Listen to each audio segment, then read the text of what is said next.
Udah minum aja bang. Boleh. Boleh bang. Cuman inget ya, yang di gelas ini doang air ya. Jangan makanan lagi. Asinya udah habis juga.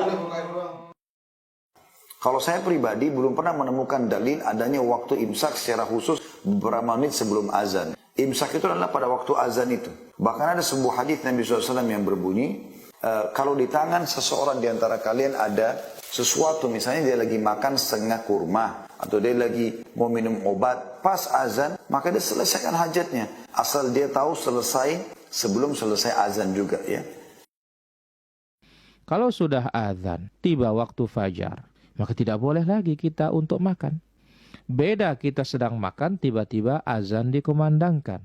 Kalau azan ada azan dikumandangkan, padahal kita sedang makan, Nabi SAW memerintahkan kita, ya, fala yadha ma fi yadihi hatta yaqdi hajatahu. Jangan dia lepaskan apa yang di tangannya sampai dia menyelesaikan hajatnya dan kebutuhannya. Wallahu ta'ala a'la wa a'lam.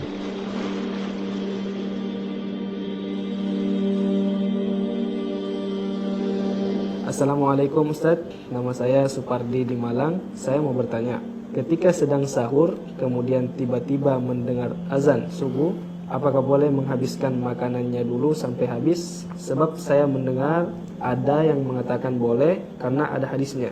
Mohon penjelasannya Ustaz. Sekian, Assalamualaikum warahmatullahi wabarakatuh. Waalaikumsalam warahmatullahi wabarakatuh. Iya, baik.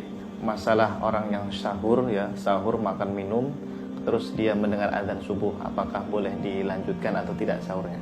Karena memang ini sering terjadi di masyarakat kita, lagi sahur, yang lagi megang lontong sayur atau lagi memegang pisang goreng, dengar azan subuh itu katanya jangan diletakkan, dihabiskan saja. Atau lagi megang gelas diminum, itu dihabiskan minumannya ketika mendengar azan subuh. Apakah benar demikian? Sebenarnya untuk menjawab ini begini saja, kita lihat saja definisi puasa itu tersendiri. Kan kata para ulama, al-imsaku anil muftirat min tulu'il fajri ila ghurubi syamsi. Itu poinnya. Puasa itu sebenarnya adalah menahan diri dari hal-hal yang membatalkan puasa. Sejak kapan? Min tulu'il fajri, sejak terbitnya fajar. Kita tahu fajar itu ditandai dengan azan subuh. Makanya kalau sudah azan subuh itu sebenarnya tidak boleh ya. Bahkan kata Imam Nawawi ini di dalam kitabnya Al-Majmu', itu sudah kesepakatan ulama 4 mazhab.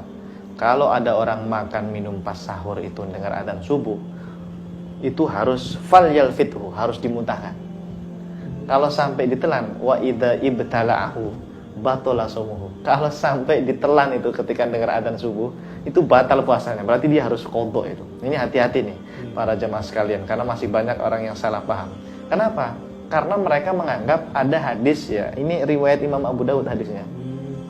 Memang hadisnya sahih ya, hadisnya sahih bahwa Rasulullah SAW mengatakan, idza sami'a ahadukumun nida wal ina'u ala yadihi fala yad'u hatta yaqdi hajatahu. Kata Rasulullah, kalau kalian itu mendengar azan, sementara ini piring atau wadah atau minuman yang ada makanannya tentunya ya, ada di tangan, itu jangan diletakkan sampai kalian menghabiskan dulu. Ini hadisnya sahih riwayat Abu Dawud, dipakai oleh sebagian kaum muslimin untuk mengatakan, oh berarti boleh kalau lagi sahur dengar adzan subuh itu diterusin. Padahal kalau kita baca syarahnya atau penjelasan para ulama, hadis ini tidak ada kaitannya dengan sahur. Tidak ada kaitannya. Jadi ini konteksnya ada yang mengatakan di luar Ramadan, bukan pas di Ramadan. Karena ada sahabat Ibnu Umar atau Umar lagi makan dengar azan, maka bertanya kepada Nabi, ini gimana Nabi, saya sholat dulu atau menghabiskan ini? Kata Nabi, habisin dulu. Itu di luar Ramadan. Mungkin azan Isya. Bisa jadi azan Isya atau azan, kalaupun di bulan Ramadan mungkin bisa jadi azan pertama ya. Kenapa sampai 4 mazhab mengatakan tidak boleh? Karena ada hadis yang lain dan itu hadisnya sahih juga disebutkan. Ini riwayat Imam Ibnu Khuzaimah dan Imam Hakim. Kata Nabi SAW, al-fajru fajron. Fajar itu ada 2. Karena di zaman Nabi itu kan ada adanya Bilal sama adanya Ibnu Umi Maktum itu, Abdullah Ibnu Umi Maktum. Nah kata Nabi, fajar itu ada 2. Fajar yang masih boleh makan minum tapi haram sholat subuh, itu berarti adanya Bilal, adzan pertama. Terus yang kedua, fajar yang haram makan minum dan boleh sholat, itu sholat subuh. Berarti kan kalau sudah sholat subuh, udah nggak boleh sudah tidak boleh makan minum. Dan ini hadisnya sahih riwayat Imam Ibnu Huzaimah dan Imam Hakim. Adapun hadis tadi yang mengatakan kalau dengar adzan kemudian jangan diletakkan, dihabiskan, itu tidak ada kaitannya dengan sahur. Tolong ini diperhatikan dan sampaikan ke jamaah yang lainnya atau saudara yang lainnya, karena masih banyak ada yang salah paham dengan hadis yang tadi kita sebutkan. Banyak orang salah menafsirkan hadis-hadis yang sahih yang menyebutkan bahwa ketika sudah terdengar suara adzan, maka kita masih boleh untuk meneruskan makan dan minum kita, seperti yang terjadi pada hadis Umar, di mana beliau mendengar azan subuh tetapi di tangannya masih ada gelas yang berisi minuman. Lalu beliau bertanya kepada Rasulullah dan Rasulullah mengatakan habiskan saja. Banyak orang salah menafsirkan hadis-hadis seperti ini, menganggap bahwa azan yang didengarnya itu adalah azan subuh. Lalu kemudian kalau kita sudah dengar azan subuh, sementara makanan masih ada di tangan kita, di meja makan kita, kita masih boleh untuk menghabiskannya. Di sini letak kekeliruannya. Kenapa?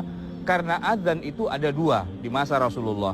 Ada azan yang pertama yang dikumandangkan oleh Bilal, dan ada azan yang kedua, yaitu azan subuh yang dikumandangkan oleh Abdullah bin Maktum. Maka Nabi menegaskan kalau kalian mendengar azannya Bilal, silahkan saja makan terus. Kenapa? Karena memang belum waktunya subuh. Bilal itu azan untuk membangunkan orang agar mereka makan sahur, atau mereka yang sedang sholat tahajud untuk segera berhenti makan sahur dan seterusnya. Artinya azannya Bilal itu bukan masuknya waktu subuh. Nah, tapi ketika Abdullah bin Maktum yang azan, dia tidak azan kecuali dengan terbitnya fajar alias itu sudah masuk waktu subuh. Maka kalau hal itu yang terjadi, sedangkan di mulut kita masih ada makanan, kalau kita telan, maka puasa kita batal. Kenapa? Karena kita sudah melanggar ketentuan yang ada di dalam nas Al-Quran yang menyebutkan minal fajr. Kita disuruh makan dan minum, tapi batasnya adalah minal fajr. Ketika sudah fajar, maka tidak boleh lagi makan dan minum, walaupun makanan itu ada di mulut kita. Mau tidak mau ya harus kita buang, harus kita keluarkan. Kenapa?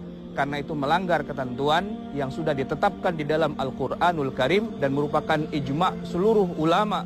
4 mazhab mengatakan bahwa apabila sudah masuk waktu subuh dan Anda masih makan dan minum saja, maka puasa Anda mau tidak mau harus batal dan harus diganti nanti setelah selesainya bulan Ramadan. Memang ada sebagian orang salah memahami riwayat ini, bukan saja di negeri ini, di negeri Arab sana juga ada. Jadi kalau masih dengar adzan dia makan. Padahal itu yang dimaksud dalam hadis itu adzannya Bilal, yaitu adzan pertama. Kalau adzan yang kedua sudah subuh nggak boleh. Disepakati oleh para imam. Itu adalah kesalahpahaman saja. Atau bacanya sepotong-sepotong begitu. Makanya jadi salah. Jadi tidak boleh kalau sudah adzan subuh, benar-benar itu adzan subuh, maka makan adalah membatalkan. Bahkan kalau ada makan dalam mulut, hendaknya segera dilepah, dimuntahkan, dikeluarkan, bukan dimuntahkan, dikeluarkan, selesai. Puasanya adalah sah.